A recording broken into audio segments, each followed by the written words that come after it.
Hello everyone, welcome back to this session. आज भी इस वीडियो में कंप्यूटर के फंडामेंटल के बारे में डिस्कस करने वाले हैं। आज का हमारा जो वीडियो है, ये जो मैंने बेसिक कंप्यूटर कोर्स की प्लेलिस्ट चालू करी थी अपने चैनल पे, उसके लिए डेडिकेटेड है।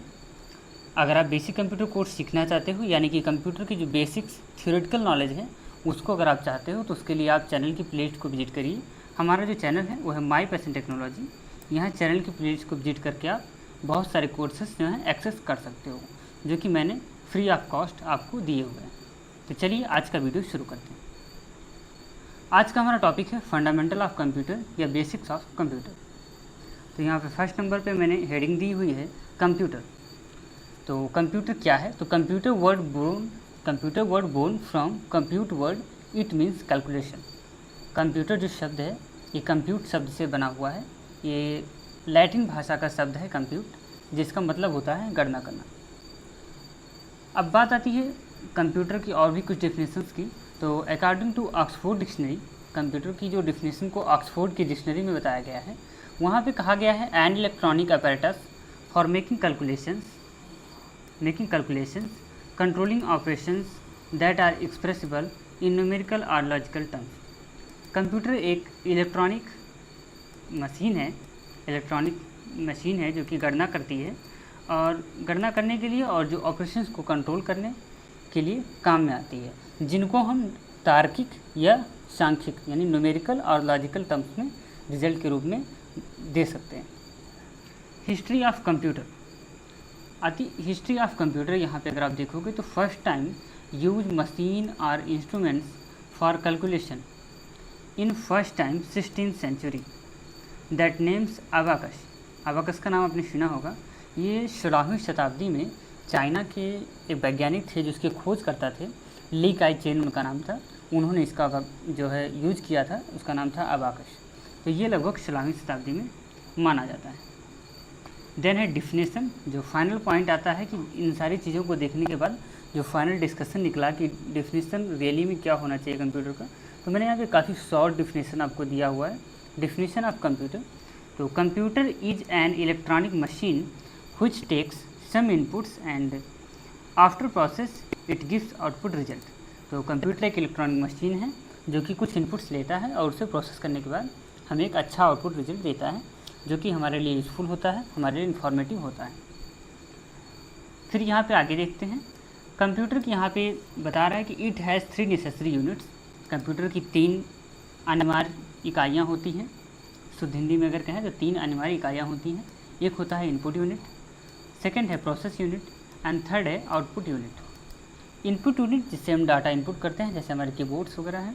प्रोसेस यूनिट हमारा सीपीयू हो जाता है, और आउटपुट यूनिट्स है जिस पे हम रिजल्ट प्राप्त करते हैं। तो इनपुट यूनिट का हम डेफिनेशन देखते हैं यहाँ से। Input unit is a media by which we can insert any data into the computer. Input unit एक ऐसा माध्यम होता है जिसकी सहायता से हम कोई भी डाटा कंप्यूटर के अंदर इंसर्ट करते हैं। अब चाहे माइक्रोफोन के द्वारा मैं बोल रहा हूँ, जैसे मैं इस समय आपको ये जो है पीडीएफ के बारे में पढ़ा रहा हूँ, कंप्यूटर का फंडामेंटल पढ़ा रहा हूँ, तो मैं बोल रहा हूँ तो माइक्रोफोन के द्वारा मेरा ऑडियो कंप्यूटर में इनपुट हो रहा है, मेरे लैपटॉप में इनपुट हो रहा है। देन आपका माउस होता है, माउस के द्वारा मैं देखिए किसी भी चीज़ पर क्लिक कर सकता हूँ। ये मेरा जो है एक पॉइंटिंग डिवाइस होता है वैसे माउस, लेकिन ये भी एक इनपुट डिवाइस है। देन कीबोर्ड है, जॉयस्टिक है। ये सारी चीज़ें जो हैं जिसके द्वारा हम कंप्यूटर में कोई भी डाटा इनपुट कराते हैं, कंप्यूटर को कोई भी निर्देश देते हैं, तो वो सारी चीज़ें होती हैं हमारे इनपुट यूनिट्स। देन होता है हमारा process unit, where all types of data will be solve called as process unit. जहाँ पे हमारे द्वारा दिया गया इनपुट सॉल्व होता है या उसे प्रोसेस होता है और बाद में हमें रिजल्ट के रूप में प्राप्त होता है, जहाँ से वो होता है हमारा प्रोसेस यूनिट।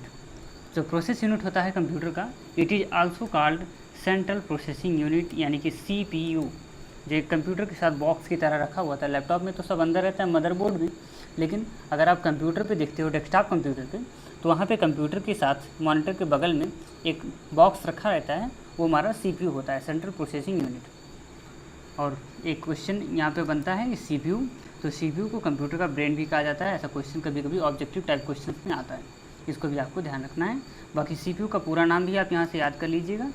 CPU का पूरा नाम जो होता है वो होता है central processing unit. Then CPU के 3 सेक्शंस होते हैं। इट हैज़ 3 सेक्शंस, इसमें पहला सेक्शन है ALU यानी कि arithmetic and logic unit, then होता है कंट्रोल यूनिट एंड थर्ड है memory unit. Arithmetic and logical unit जो CPU का होता है सेक्शन, इसका काम होता है जो हमारे द्वारा जो तार्किक यानी कि तर्क वाली जो क्वेश्चंस होते हैं या कोई हमारे मैथमेटिकल क्वेश्चंस होते हैं, इन सारी चीज़ों को सॉल्व करना हमारा LU का काम है। देन होता है कंट्रोल यूनिट। कंट्रोल यूनिट का काम होता है हमारे कीबोर्ड, माउस और सारी जो हार्डवेयर जुड़े होते हैं कंप्यूटर से, उन सारी चीज़ों पे हमारे द्वारा दिए गए इंस्ट्रक्शंस पे, बहुत सारी चीज़ों पे जो कंट्रोल वाली वर्क्स होते हैं वो हमारा कंट्रोल यूनिट करता है। देन होता है हमारा मेमोरी यूनिट।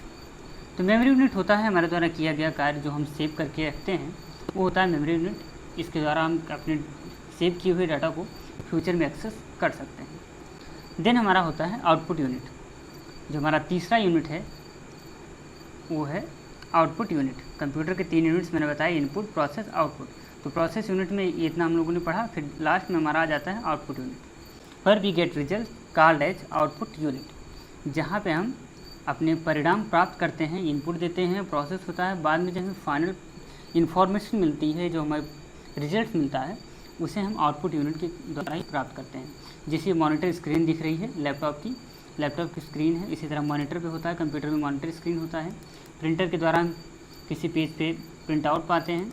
प्लॉटर भी होता है, प्रिंटर की तरह ही होता है, ये बड़ा होता है, बड़े वर्क्स के लिए होता है, बड़े बड़े काम के लिए, बड़े बड़े बैनर छापने के लिए।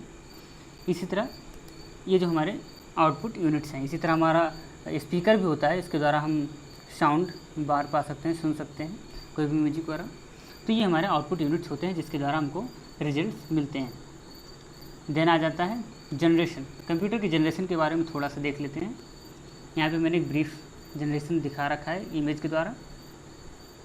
कंप्यूटर का फर्स्ट जनरेशन जो रहा है, इससे ऑब्जेक्टिव टाइप क्वेश्चन बनते हैं, तो इसको थोड़ा ध्यान रखिएगा कैसे बनता है कि फर्स्ट जनरेशन कब से कब तक था। तो ये 1946 से 59 तक था, इसको याद रखना चाहिए। अब इसमें पूछ लेता है कि कौन सी टेक्नोलॉजी यूज़ की गई, तो इसमें वैक्यूम ट्यूब यूज़ किया गया। देन सेकंड जनरेशन कब हुआ, तो 1959 से 1965 तक हुआ, इसमें कौन सी टेक्नोलॉजी यूज़ की गई, ट्रांजिस्टर यूज़ किया गया था। थर्ड जनरेशन आ जाता है तो 1965 से 1971 तक चला था। फिर इसमें IC आ गया, 1970 में इंटेल ने IC का निर्माण कर दिया था, इंटीग्रेटेड सर्किट्स आ गए। तो इंटीग्रेटेड सर्किट्स के आने के बाद कंप्यूटर काफ़ी छोटा हो गया। बाकी वैक्यूम ट्यूब और ट्रांजिस्टर में कंप्यूटर काफ़ी बड़े होते थे, वो बहुत ज़्यादा हीट प्रोड्यूस करते थे, बहुत ज़्यादा उसमें लाइट्स लगती थी, बहुत ज़्यादा इलेक्ट्रॉनिक का खर्चा आता था इलेक्ट्रिक्स का उसको चलाने के लिए। उसके ज़्यादा डैमेज भी होते थे, मेंटेनेंस चार्ज भी उनमें ज़्यादा रहता था। लेकिन जब से IC थर्ड जनरेशन में 1970 में IC का आविष्कार हुआ, उसके बाद से कंप्यूटर काफ़ी छोटे हुए, काफ़ी रिलायबल हो गए, उनके जो मेंटेनेंस हैं वो भी काफ़ी लो हो गए, वो उतना हीट भी प्रोड्यूस नहीं करते हैं। पहले ज़माने के आपने CRT मॉनिटर वगैरह देखे होंगे, वो काफ़ी रिलायबल थे बाकी उससे पहले की कंप्यूटर से। देन फोर्थ जनरेशन हमारा आ जाता है 1971 से 1980, जिसमें माइक्रो प्रोसेसर लॉन्च हुआ। माइक्रो प्रोसेसर आने के बाद कई सारे इंटीग्रेटेड सर्किट की जगह पे एक छोटा सा माइक्रो प्रोसेसर लगा दिए और हमारा कंप्यूटर चलने लगा। हालांकि फोर्थ जनरेशन अभी भी ये सारे माइक्रो प्रोसेसर से ही हमारे कंप्यूटर चल रहे हैं। और फिफ्थ जनरेशन जो है 1980 से प्रेजेंट तक है। इसमें आर्टिफिशियल इंटेलिजेंस का यूज हुआ, जैसे गूगल असिस्टेंट और भी बहुत सारी चीज़ें जो हैं, और हमारे द्वारा जो हम वॉइस स्पीकिंग करके कोई सारी चीज़ें रिकॉर्ड कर लेते हैं और उसके बाद सर्च करते हैं गूगल वगैरह पे, ये सारी चीज़ें फीचर्स आए हुए हैं, ये फिफ्थ जनरेशन से आए हुए हैं। And ULSI ultra large integrated circuit का उपयोग किया गया, ULSI का। तो ये जो टेक्नोलॉजी है ये फिफ्थ जनरेशन में आई।